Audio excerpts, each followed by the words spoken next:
Marvin Gaye.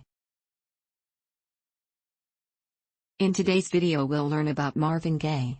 Going through the sections: abstract, early life, career, death, personal life, musicianship, legacy, awards and honors, in popular culture, earnings, attempted biopics, acting, external links. Abstract. Marvin Gaye was an American singer, songwriter, and record producer. He helped to shape the sound of Motown in the 1960s, first as an in-house session player and later as a solo artist with a string of hits, earning him the nicknames Prince of Motown and Prince of Soul. Gaye's Motown hits include Ain't That Peculiar, How Sweet It Is, and I Heard It Through the Grapevine. Gaye also recorded duets with Mary Wells, Kim Weston, Tammy Terrell, and Diana Ross. During the 1970s, Gaye recorded the albums What's Going On and Let's Get It On and became one of the first artists in Motown to break away from the reins of a production company. His later recordings influenced several contemporary R&B subgenres, such as Quiet Storm and neo-soul. He was a tax exile in Europe in the early 1980s. He released Sexual Healing, the 1982 hit which won his first 2 Grammy Awards on the album Midnight Love. Gaye's last televised appearances were at the 1983 NBA All-Star Game, where he sang the Star-Spangled Banner, Motown 25, Yesterday, Today, Forever, and Soul Train. On April 1, 1984, the day before his 45th birthday, Gaye was shot dead by his father, Marvin Gaye Sr. at their house in West Adams, Los Angeles, after an argument. Many institutions have posthumously bestowed Gaye with awards and other honors including the Grammy Lifetime Achievement Award, and inductions into the Rhythm and Blues Music Hall of Fame, the Songwriters Hall of Fame, and the Rock and Roll Hall of Fame. This project compresses information gathered from Wikipedia in video format. Why should I watch it? Studies prove that reading while listening improves comprehension, increases speed as well as expands vocabulary and enhances fluency. Provide your feedback on the comments section. Support the channel by subscribing and liking the video, thanks. Early life. Gaye was born Marvin Pence Gaye Jr. on April 2, 1939, at Freedman's Hospital in Washington, D.C., to church minister Marvin Gaye Sr. and domestic worker Alberta Gaye.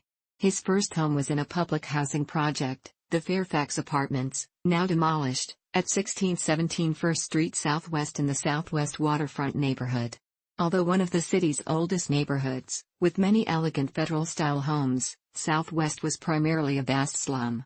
Most buildings were small, in extensive disrepair, and lacked both electricity and running water. The alleys were full of 1- and 2-story shacks, and nearly every dwelling was overcrowded. Gaye and his friends nicknamed the area Simple City, owing to its being half city, half country. Gaye was the second oldest of the couple's 4 children. He had 2 sisters, Jean and Zila, and 1 brother, Frankie Gaye. He also had 2 half-brothers, Michael Cooper, his mother's son from a previous relationship, and Antoine Carey Gaye, born as a result of his father's extramarital affairs. Gaye started singing in church when he was 4 years old. His father often accompanied him on piano. Gaye and his family were part of a Pentecostal church known as the House of God. The House of God took its teachings from Hebrew Pentecostalism, advocated strict conduct, and adhered to both the Old and New Testaments. Gaye developed a love of singing at an early age and was encouraged to pursue a professional music career after a performance at a school play at 11 singing Mario Lanza's Be My Love. His home life consisted of brutal whippings by his father, who struck him for any shortcoming. The young Gaye described living in his father's house as similar to living with a king, a very peculiar, changeable, cruel, and all-powerful king. He felt that had his mother not consoled him and encouraged his singing, he would have killed himself. His sister later explained that Gaye was beaten often, from age 7 well into his teenage years. Gaye attended Syphax Elementary School and then Randall Junior High School. Gaye began to take singing much more seriously in junior high, and he joined and became a singing star with the Randall Junior High Glee Club. In 1953 or 1954, the Gays moved into the East Capitol Dwellings public housing project in D.C.'s Capitol View neighborhood. Their townhouse apartment, Unit 12, 60th Street NE, now demolished, was Marvin's home until 1962. Gaye briefly attended Spingarn High School before transferring to Cardozo High School. At Cardozo, Gaye joined several doo-wop vocal groups, including the Dippers and the DC Tones. Gaye's relationship with his father worsened during his teenage years, as his father would kick him out of the house often. In 1956, 17-year-old Gaye dropped out of high school and enlisted in the United States Air Force as a basic airman. Disappointed in having to perform menial tasks, he faked mental illness and was discharged shortly afterwards. Gaye's sergeant stated that he refused to follow orders. Gaye was issued a general discharge from the service. Career. Following his return, Gaye and his good friend Reese Palmer formed the vocal quartet The Marquis. The group performed in the D.C. area and soon began working with Bo Diddley, who assigned the group to Columbia subsidiary OK Records after failing to get the group signed to his own label, Chess. The group's sole single, Wyatt Earp, co-written by Bo Diddley, failed to chart and the group was soon dropped from the label. Gaye began composing music during this period. Moonclow's co-founder Harvey Fuqua later hired the Marquis as employees. Under Fuqua's direction, the group changed its name to Harvey and the New Moonclows, and relocated to Chicago. The group recorded several sides for Chess in 1959, including the song Mama Lucy, which was Gaye's first lead vocal recording. The group found work as session singers for established acts such as Chuck Berry, singing on the hits Back in the USA and Almost Grown. In 1960, the group disbanded. Gaye relocated to Detroit with Fuqua, where he signed with Tri-Fi Records as a session musician, playing drums on several Tri-Fi releases. Gaye performed at Motown president Berry Gordy's house during the holiday season in December 1960. Impressed by the singer, Gordy saw Fuqua on his contract with Gaye. Fuqua agreed to sell part of his interest in his contract with Gaye. Shortly afterwards, Gaye signed with Motown subsidiary Tamla. When Gaye signed with Tamla, he pursued a career as a performer of jazz music and standards, having no desire to become an R&B performer. Before the release of his first single, Gaye changed the spelling of his surname by adding an E, in the same way as did Sam Cooke. Author David Ritz wrote that Gaye did this to silence rumors of his sexuality, and to put more distance between himself and his father. Gaye released his first single, Let Your Conscience Be Your Guide, in May 1961, with the album The Soulful Moods of Marvin Gaye, following a month later. Gaye's initial recordings failed commercially and he spent most of 1961 performing session work as a drummer for artists such as The Miracles, The Marvelettes and blues artist Jimmy Reed for $5.43 in 2019 a week. While Gaye took some advice on performing with his eyes open, having been accused of appearing as though he were sleeping, and also got pointers on how to move more gracefully on stage, he refused to attend grooming school courses at the John Roberts Powers School for Social Grace in Detroit because of his unwillingness to comply with its orders, something he later regretted. Gaye was also one of the few Motown artists who took no dance lesson from Charlie Atkins. In 1962, Gaye found success as co-writer of the Marvelettes' hit, Beechwood 4-5789, on which he also played drums. His first solo hit, Stubborn Kind of Fellow, was later released that September, reaching number 8 on the R&B chart and number 46 on the Billboard Hot 100. Gaye first reached the Pop Top 40 with the dance song, Hitchhike, peaking at number 30 on the Hot 100. Pride and Joy became Gaye's first top 10 single after its release in 1963. The 3 singles and songs from the 1962 sessions were included on Gaye's second album, That Stubborn Kind of Fellow, released on Tamla in January 1963. Starting in October 1962, Gaye performed as part of the Motortown Revue, a series of concert tours headlined at the north and southeastern coasts of the United States as part of the Chitlin Circuit, a series of rock shows performed at venues that welcomed predominantly black musicians. A filmed performance of Gaye at the Apollo Theater took place in June 1963. Later that October, Tamla issued the live album, Marvin Gaye Recorded Live, on Stage. Can I Get a Witness became one of Gaye's early international hits. In 1964, Gaye recorded a successful duet album with singer Mary Wells titled Together, which reached number 42 on the pop album chart. The album's 2-sided single, including Once Upon a Time and What's the Matter with You Baby, each reached the top 20. Gaye's next solo hit, How Sweet It Is, which Holland Dozier Holland wrote for him, reached number 6 on the Hot 100 and reached the top 50 in the UK. Gaye started getting television exposure around this time, on shows such as American Bandstand. Also in 1964, he appeared in the concert film, The TAMI Show. Gaye had 2 number-1 R&B singles in 1965 with the Miracles composed I'll Be Doggone and Ain't That Peculiar. Both songs became million sellers. After this, Gaye returned to jazz-derived ballads for a tribute album to the recently deceased Nat King Cole. After scoring a hit duet, It Takes Two with Kim Weston, Gaye began working with Tammy Terrell on a series of duets, mostly composed by Ashford and Simpson, including Ain't No Mountain High Enough, Your Precious Love, Ain't Nothing Like the Real Thing and You're All I Need to Get By. In October 1967, Terrell collapsed in Gaye's arms during a performance in Farmville, Virginia. Terrell was subsequently rushed to Farmville's Southside Community Hospital, where doctors discovered she had a malignant tumor in her brain. The diagnosis ended Terrell's career as a live performer, though she continued to record music under careful supervision. Despite the presence of hit singles such as Ain't Nothing Like the Real Thing and You're All I Need to Get By, Terrell's illness caused problems with recording, and led to multiple operations to remove the tumor. Gaye was reportedly devastated by Terrell's sickness and became disillusioned with the record business. On October 6, 1968, Gaye sang the national anthem during Game 4 of the 1968 World Series, held at Tiger Stadium, in Detroit, Michigan, between the Detroit Tigers and the St. Louis Cardinals. In late 1968, Gaye's recording of I Heard It Through the Grapevine became Gaye's first to reach number 1 on the Billboard Hot 100. It also reached the top of the charts in other countries, selling over 4 million copies.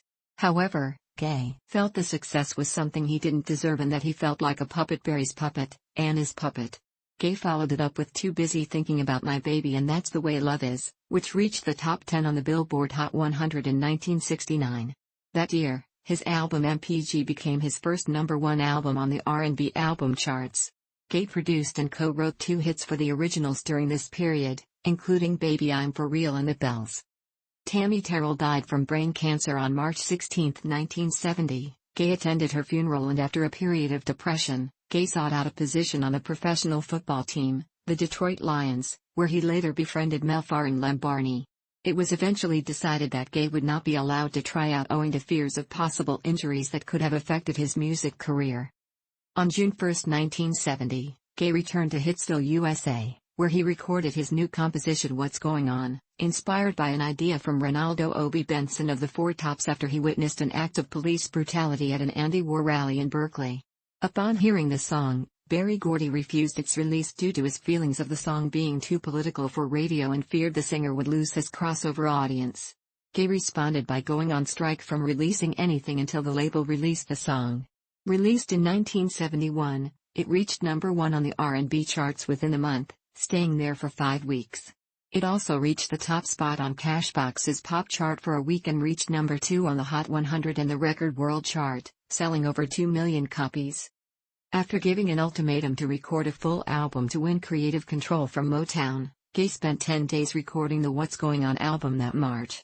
Motown issued the album that May after Gaye remixed the album in Hollywood. The album became Gaye's first million-selling album, launching 2 more top 10 singles, Mercy Mercy Me, The Ecology, and Inner City Blues. One of Motown's first autonomous works, its theme and segue flow brought the concept album format to rhythm and blues and soul music. An AllMusic writer later cited it as the most important and passionate record to come out of soul music, delivered by one of its finest voices. For the album, Gaye received 2 Grammy Award nominations at the 1972 ceremony and several NAACP Image Awards. The album also topped Rolling Stone's year-end list as its Album of the Year. Billboard magazine named Gaye Trendsetter of the Year following the album's success. In 1971, Gaye signed a new deal with Motown worth $1 million, $6,313,065 in 2019 dollars, making it the most lucrative deal by a black recording artist at the time. Gaye first responded to the new contract with the soundtrack and subsequent score, Trouble Man, released in late 1972. Before the release of Trouble Man, Marvin released a single called You're the Man. The album of the same name was a follow-up to What's Goin' On, but Motown refused to promote the single, according to Gaye. According to some biographies, Gordy, who was considered a moderate, feared Gaye's liberal political views would alienate Motown's conservative audiences. As a result, Gaye shelved the project and substituted it for Trouble Man. In 2019, Universal Music Group released the album on what would have been Gaye's 80th birthday. In between the releases of What's Going On and Trouble Man, Gaye and his family relocated to Los Angeles, making Marvin one of the final Motown artists to move there despite early protests to stay at the city. In August 1973, Gaye released the Let's Get It On album. Its title track became Gaye's second number 1 single on the Hot 100. The album subsequently stayed on the charts for 2 years and sold over 4 million copies. The album was later hailed as a record unparalleled in its sheer sensuality and carnal energy.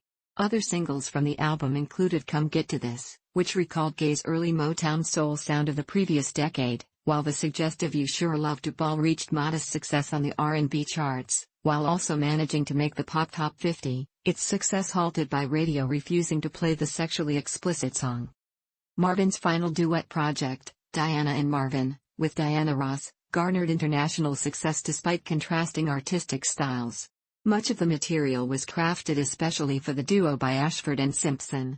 Responding to demand from fans in Motown, Gaye started his first tour in 4 years at the Oakland Alameda County Coliseum on January 4, 1974. The performance received critical acclaim and resulted in the release of the live album, Marvin Gaye Live. And its single, a live version of Distant Lover, an album track from Let's Get It On. The tour helped to enhance Gaye's reputation as a live performer. For a time, he was earning $100,000 a night, $518,421 in 2019 dollars, for performances. Gaye toured throughout 1974 and 1975. A renewed contract with Motown allowed Gaye to build his own custom-made recording studio. In October 1975, Gaye gave a performance at a UNESCO benefit concert at New York's Radio City Music Hall to support UNESCO's African Literacy Drive, resulting in him being commended at the United Nations by then Ambassador to Ghana Shirley Temple Black and Kurt Waldheim. Gaye's next studio album, I Want You, followed in March 1976 with the title track I Want You becoming a #1 R&B hit. The album would go on to sell over 1 million copies. That spring, Gaye embarked on his first European tour in a decade, starting off in Belgium. In early 1977, Gaye released the live album, Live at the London Palladium, which sold over 2 million copies thanks to the success of its studio song, Got to Give It Up, which became a #1 hit. In December 1978, Gaye released Here, My Dear, inspired by the fallout from his first marriage to Anna Gordy. Recorded with the intention of remitting a portion of its royalties to her as alimony payments, it performed poorly on the charts. During that period, Gaye's cocaine addiction intensified while he was dealing with several financial issues with the IRS. These issues led him to move to Maui, where he struggled to record a disco-influenced album titled Love Man, with a probable release date for February 1980, though he would later shelve the project. That year, Gaye went on a European tour, his first in 4 years. By the time the tour stopped, the singer relocated to London when he feared imprisonment for failure to pay back taxes, which had now reached upwards of $4.5 million, $13,963,449 in 2019 dollars. Gaye then reworked Love Man from its original disco concept to another socially conscious album invoking religion and the possible end time from a chapter in the Book of Revelation. Titling the album In Our Lifetime? Gaye worked on the album for much of 1980 in London studios such as Air and Odyssey Studios. In the fall of that year, someone stole a master tape of the rough draft of the album from one of Gaye's traveling musicians, Frank Blair, taking the master tape to Motown's Hollywood headquarters. Motown remixed the album and released it on January 15, 1981. When Gaye learned of its release, he accused Motown of editing and remixing the album without his consent, allowing the release of an unfinished production, Far Cry, altering the album art of his request and removing the album titles ? Muting its irony. He also accused the label of rush releasing the album, comparing his unfinished album to an unfinished Picasso painting. Gaye then vowed not to record any more music for Motown. On February 14, 1981, under the advice of music promoter Freddie Coussart, Gaye relocated to Coussart's apartment in Ostend, Belgium. While there, Gaye shied away from heavy drug use and began exercising and attending a local Ostend church, regaining personal confidence. Following several months of recovery, Gaye sought a comeback on stage, starting the short-lived Heavy Love Affair tour in England and Ostend in June-July 1981. Gaye's personal attorney Curtis Shaw would later describe Gaye's Ostend period as the best thing that ever happened to Marvin. When word got around that Gaye was planning a musical comeback and an exit from Motown, CBS Urban president Larkin Arnold eventually was able to convince Gaye to sign with CBS Records. On March 23, 1982, Motown and CBS negotiated Gaye's release from Motown. The details of the contract were not revealed due to a possible negative effect on the singer's settlement to creditors from the IRS. Assigned to CBS's Columbia subsidiary, Gaye worked on his first post-Motown album titled Midnight Love.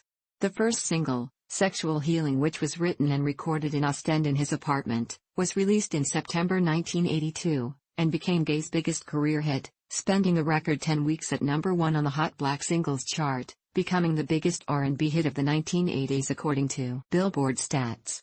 The success later translated to the Billboard Hot 100 chart in January 1983, where it peaked at number 3, while the record reached international success, reaching the top spot in New Zealand and Canada and reaching the top 10 on the United Kingdom's OCC singles chart, Australia and Belgium, later selling over 2 million copies in the US alone, becoming Gaye's most successful single to date.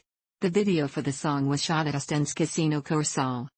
Sexual Healing won Gaye his first 2 Grammy Awards, including Best Male R&B Vocal Performance, in February 1983, and also won Gaye an American Music Award in the R&B Soul category.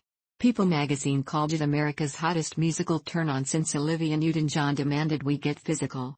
Midnight Love was released to stores less than a month after the single's release, and was equally successful, peaking at the top 10 of the Billboard 200 and becoming Gaye's 8th number 1 album on the top Black Albums chart, eventually selling over 6 million copies worldwide, 3 million alone in the US. I don't make records for pleasure. I did when I was a younger artist, but I don't today. I record so that I can feed people what they need, what they feel. Hopefully, I record so that I can help someone overcome a bad time. On February 13, 1983, Gaye sang the Star-Spangled Banner at the NBA All-Star Game at the Forum in Inglewood, California, accompanied by Gordon Banks, who played the studio tape from the stands. The following month, Gaye performed at the Motown 25, Yesterday, Today, Forever special. This and the May appearance on Soul Train, his third appearance on the show, became Gaye's final television performances. Gaye embarked on his final concert tour, titled the Sexual Healing Tour, on April 18, 1983, in San Diego. The tour ended on August 14, 1983 at the Pacific Amphitheater in Costa Mesa, California, but was plagued by cocaine-triggered paranoia and illness. Following the concert's end, he moved into his parents' house in Los Angeles. In early 1984, Midnight Love was nominated for a Grammy in the Best Male R&B Vocal Performance category, his 12th and final nomination. Death. Gaye intervened in a fight between his parents on the afternoon of April 1, 1984, in the family house in the West Adams district of Los Angeles, and he became involved in a physical altercation with his father, Marvin Gaye Sr., who shot Gaye twice, once in the chest, piercing his heart, and then into Gaye's shoulder. The shooting took place in Gaye's bedroom at 12:38 p.m. The first shot proved fatal. Gaye was pronounced dead at 1:01 p.m. after his body arrived at California Hospital Medical Center, 1 day short of his 45th birthday. After Gaye's funeral, his body was cremated at Forest Lawn Memorial Park at the Hollywood Hills. His ashes were scattered into the Pacific Ocean. Gaye Sr. was initially charged with first-degree murder, but the charges were reduced to voluntary manslaughter following a diagnosis of a brain tumor. He was given a suspended 6-year sentence and probation. He died at a nursing home in 1998. Personal life. Gaye married Berry Gordy's sister, Anna Gordy, in June 1963. The couple separated in 1973, and Anna filed for divorce in November 1975. The couple officially divorced in 1977. Gaye later married Janice Hunter in October 1977. The couple separated in 1979 and officially divorced in February 1981. Gaye was the father of 3 children, Marvin III, and Nona and Frankie, whom he had with his second wife, Janice. At the time of his death, he was survived by his 3 children, parents, and 5 siblings. Musicianship. Starting off his musicianship as a drummer doing session work during his tenure with Harvey Fuqua, and his early Motown years, Gaye's musicianship evolved to include piano, keyboards, synthesizers, and organ. Gaye also utilized percussion instruments, such as bells, finger cymbals, box drums, glockenspiels, vibraphones, bongos, congas, and cabasses. This became evident when he was given creative control in his later years with Motown, to produce his own albums. In addition to his talent as a drummer, Gaye also embraced the TR-808, a drum machine that became prominent in the early 80s, making use of its sounds for production of his Midnight Love album. The piano was his primary instrument when performing on stage, with occasional drumming. As a child, Gaye's main influence was his minister father, something he later acknowledged to biographer David Ritz, and also in interviews, often mentioning that his father's sermons greatly impressed him. His first major musical influences were doo-wop groups such as the Moonglows and the Capris. Gaye's Rock and Roll Hall of Fame page lists the Capris song, God Only Knows, as critical to his musical awakening. Of the Capris song, Gaye said, "It fell from the heavens and hit me between the eyes. So much soul, so much hurt. I related to the story, to the way that no one except the Lord really can read the heart of lonely kids in love." Gaye's main musical influences were Rudy West of the Five Keys, Clyde McPhatter, Ray Charles and Little Willie John. Gaye considered Frank Sinatra a major influence in what he wanted to be. He also was influenced by the vocal styles of Billy Eckstine and Nat King Cole. Later on, as his Motown career developed, Gaye would seek inspiration in fellow label mates such as David Ruffin of The Temptations and Levi Stubbs of the Four Tops, as their grittier voices led to Gaye and his producer seeking a similar sound in recordings such as I Heard It Through the Grapevine and That's the Way Love Is. Later in his life, Gaye reflected on the influence of Ruffin and Stubbs, stating, "I had heard something in their voices, something my own voice lacked." He further explained, "The Temps and Tops music made me remember that when a lot of women listen to music, they want to feel the power of a real man." Gaye had a 4-octave vocal range. From his earlier recordings as member of the Marquis and Harvey and the New Moon Glows, and in his first several recordings with Motown, Gaye recorded mainly in the baritone and tenor ranges. He changed his tone to a rasp for his gospel-inspired early hits such as Stubborn Kind of Fellow and Hitchhike. As writer Eddie Holland explained, "He was the only singer I have ever heard known to take a song of that nature, that was so far removed from his natural voice where he liked singing, and do whatever it took to sell that song."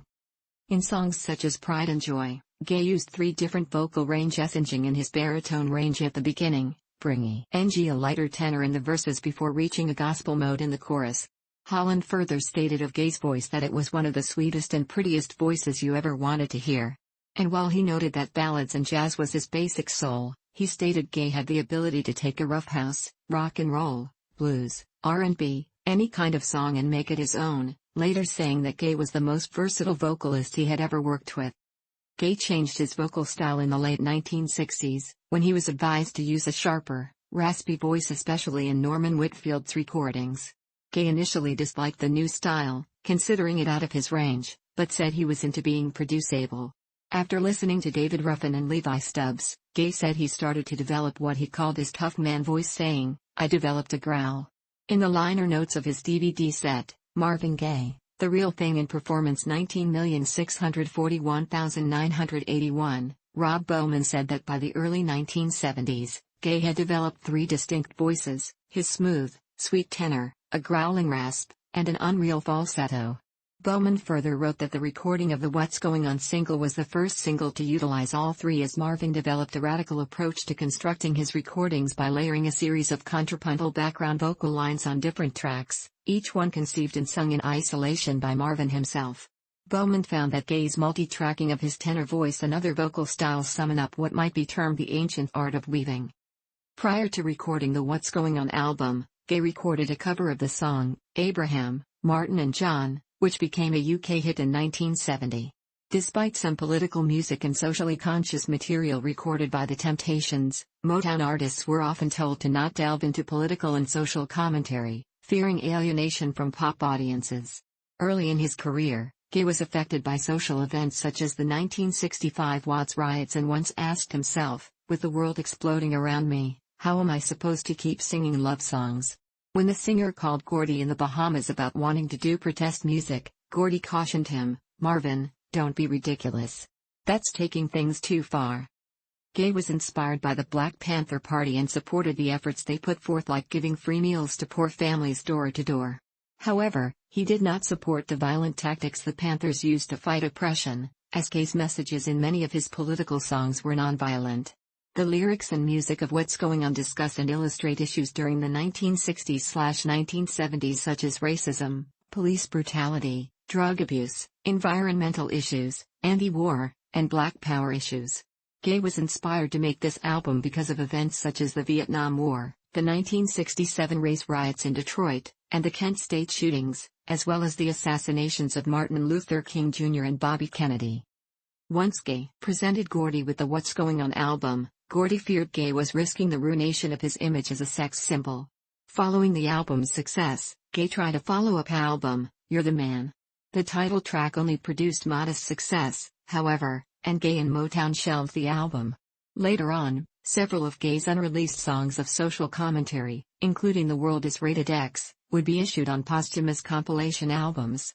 What's Going On would later be described by an AllMusic writer as an album that not only redefined soul music as a creative force but also expanded its impact as an agent for social change.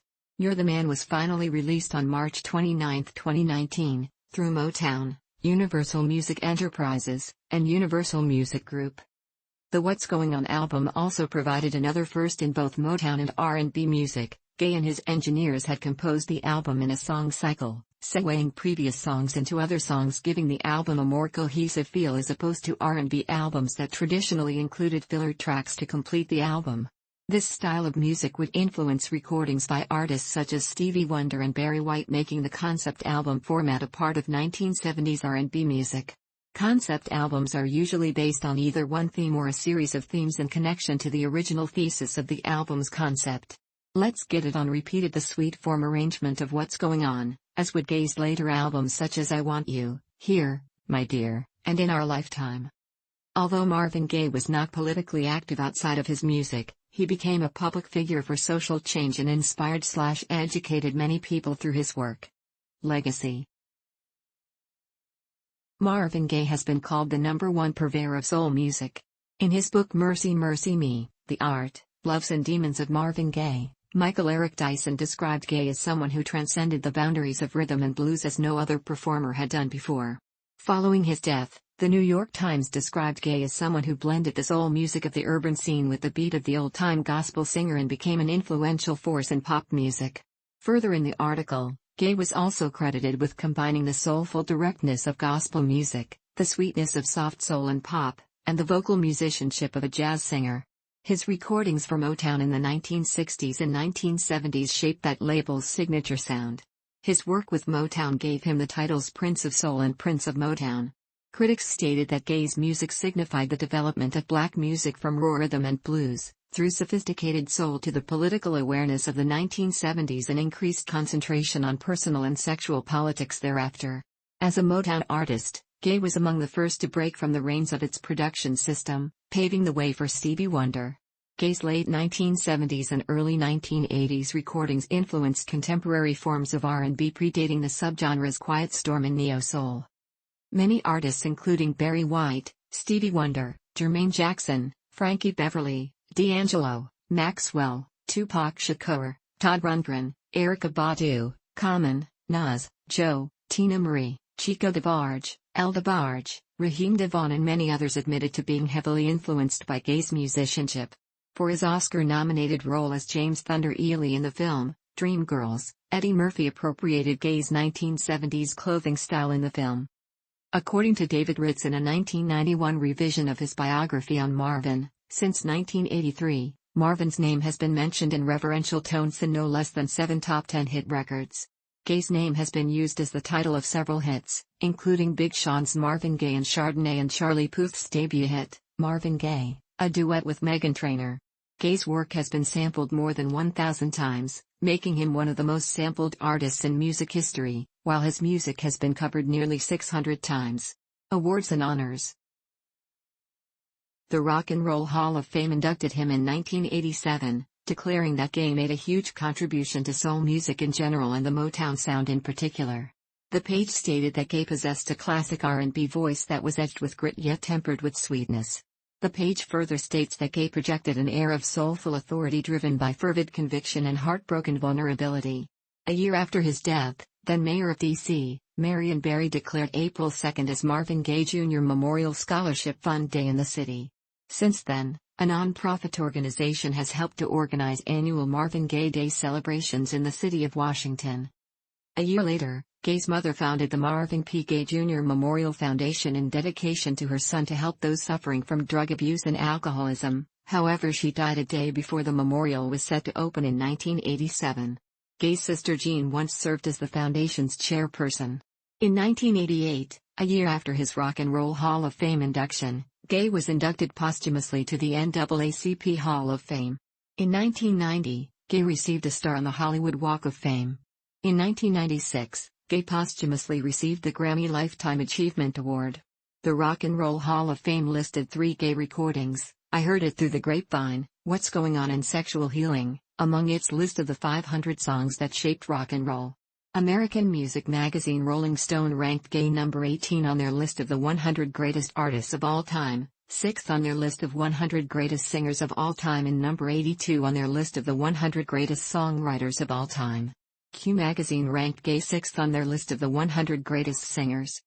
3 of Gaye's albums, What's Going On, 1971, Let's Get It On, 1973, and Here, My Dear, 1978, were ranked by Rolling Stone on their list of the 500 greatest albums of all time. What's Going On remains his largest ranked album, reaching number 6 on the Rolling Stone list and topped the NME list of the top 100 albums of all time in 1985, and was later chosen in 2003 for inclusion by the Library of Congress to its National Recording Registry. In a revised 2020 Rolling Stone list of the 500 greatest albums of all time, What's Going On was listed as the greatest album of all time. In addition, 4 of his songs, I Heard It Through the Grapevine, What's Going On, Let's Get It On and Sexual Healing, made it on the Rolling Stone list of the 500 greatest songs of all time. In 2005, Marvin Gaye was voted into the Michigan Rock and Roll Legends Hall of Fame.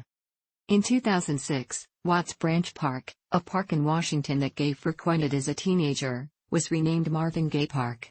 3 years later, the 5,200 block of Foot Street in Deanwood, Washington, D.C., was renamed Marvin Gaye Way. In August 2014, Gaye was inducted to the official Rhythm and Blues Music Hall of Fame in its second class. In October 2015, the Songwriters Hall of Fame announced Gaye as a nominee for induction to the Hall's 2016 class after posthumous nominations were included. Gaye was named as a posthumous inductee to that hall on March 2, 2016. Gaye was subsequently inducted to the Songwriters Hall on June 9, 2016. In July 2018, a bill by California politician Karen Bass to rename a post office in South Los Angeles after Gaye was signed into law by President Donald Trump. In popular culture, his 1983 NBA All-Star performance of the national anthem was used in a Nike commercial featuring the 2008 U.S. Olympic basketball team. Also, on CBS Sports' final NBA telecast to date, before the contract moved to NBC, at the conclusion of Game 5 of the 1990 Finals, they used Gaye's 1983 All-Star Game performance over the closing credits. When VH1 launched on January 1, 1985, Gaye's 1983 rendition of the national anthem was the first video they aired. In 2010, it was used in the intro to Ken Burns' 10th inning documentary on the game of baseball. The 1985 Commodores song Night Shift was a tribute to Gaye. One verse mentions his song What's Going On. I Heard It Through the Grapevine was played in a Levi's ad in 1985. The result of the commercial's success led to the original song finding renewed success in Europe after Tama Motown re-released it in the United Kingdom, Germany and the Netherlands. In 1986, the song was covered by Buddy Miles as part of a California Raisins ad campaign. The song was later used for chewing gum commercials in Finland and to promote a brand of Lucky Strike cigarettes in Germany. Gaye's music has also been used in numerous film soundtracks including Four Brothers and Captain America, The Winter Soldier, both of which featured Gaye's music from his Trouble Man soundtrack. I Heard It Through the Grapevine was used in the opening credits of the film, The Big Chill. In 2007, his song A Funky Space Reincarnation was used in the Charlize Theron-starred ad for Dior J'adore perfume. A documentary about Gaye What's Going On, The Marvin Gaye Story was a UK/PBS co-production, directed by Jeremy Murray and was first broadcast in 2006. 2 years later, the special re-aired with a different production and newer interviews after it was rebroadcast as an American Masters special. Another documentary, focusing on his 1981 documentary, Transit Ostend, titled Remember Marvin, aired in 2006. Earnings. In 2008, Gaye's estate earned $3.5 million, $4,156,182 in 2019 dollars. As a result, Gaye took 13th place in top earning dead celebrities in Forbes magazine. On March 11, 2015, Gaye's family was awarded $7.4 million in damages following a decision by an 8-member jury in Los Angeles that Robin Thicke and Pharrell Williams had breached copyright by incorporating part of Gaye's song Got to Give It Up into their hit Blurred Lines. In January 2016, the Gaye family requested a California judge give $2.66 million in attorney's fees and $777,000 in legal expenses. Gaye's estate is currently managed by Geffen Management Group and his legacy is protected through Creative Rights Group, both founded by talent manager Jeremy Geffen. Attempted biopics. There have been several attempts to adapt Gaye's life story into a feature film. In February 2006, it was reported that Jesse L. Martin was to portray Gaye in a biopic titled Sexual Healing, named after Gaye's 1982 song of the same name. The film was to have been directed by Lauren Goodman and produced by James Gandolfini and Alexandra Ryan. The film was to depict the final 3 years of Gaye's life. Years later, other producers such as Jean-Luc Van Damme, Frederick Bestall, and Jimmy de Brabant came aboard and Goodman was replaced by Julian Temple. Lenny Kravitz was almost slated to playing Gaye. The script was to be written by Matthew Broughton. The film was to have been distributed by Focus Features and released on April 1, 2014. The 30th anniversary of Gaye's death. This never came to fruition and it was announced that Focus Features no longer has involvement with the Gaye biopic as of June 2013. In June 2008, it was announced that F. Gary Gray was going to direct a biopic titled Marvin. The script was to be written by C. Gabby Mitchell and the film was to be produced by David Foster and Duncan McGillivray and co-produced by Ryan Hepp. According to Gray, the film would cover Gaye's entire life, from his emergence at Motown through his defiance of Berry Gordy to record What's Going On and on up to his death. Cameron Crowe had also been working on a biopic titled My Name is Marvin. The film was to have been a Sony presentation with Scott Rudin as producer. Both Will Smith and Terrence Howard were considered for the role of Gaye. Crowe later confirmed in August 2011 that he abandoned the project. We were working on the Marvin Gaye movie which is called My Name is Marvin, but the time just wasn't right for that movie. Members of Gaye's family, such as his ex-wife Janice and his son Marvin III, have expressed opposition to a biopic. On December 9, 2015, Roger Friedman spoke of a biopic to be directed by F. Gary Gray that was approved by Berry Gordy and Suzanne de Passé as well as Gaye's family, following the success of Gray's Straight Outta Compton biopic based on the hip-hop act NWA. In July 2016, it was announced that a feature film documentary on Gaye would be released the following year delving into the life of the musician and the making of his 1971 album, What's Going On. The film would be developed by Noah Media Group and Greenlight and is quoted to be the defining portrait of this visionary artist and his impeccable album by the film's producers Gabriel Clark and Torkel Jones. The film will include on-scene footage of the singer. Gaye's family approved of the documentary. In November 2016, it was announced that actor Jamie Foxx was billed to produce a limited biopic series on the singer's life. The series was approved by Gaye's family, including son Marvin III, who will serve as executive producer, and Berry Gordy Jr. On June 18, 2018, it was reported that American rapper Dr. Dre was in talks to produce a biopic about the singer. Acting. Gaye acted in 2 movies, featuring as a Vietnam veteran in both roles. His first performance was in the 1969 George McCowan film The Ballad of Andy Crocker, which starred Lee Majors. The film was about a war veteran returning to find that his expectations have not been met and he feels betrayed. Gaye had a prominent role in the film as David Owens. His other performance was in 1971. He had a role in the Lee Frost-directed biker-exploitation film Chrome and Hot Leather, about a group of Vietnam veterans taking on a bike gang. The film starred William Smith. Gaye played the part of Jim, one of the veterans. Gaye did have acting aspirations and had signed with the William Morris Agency, but that only lasted a year as Gaye wasn't satisfied with the support he was getting from the agency.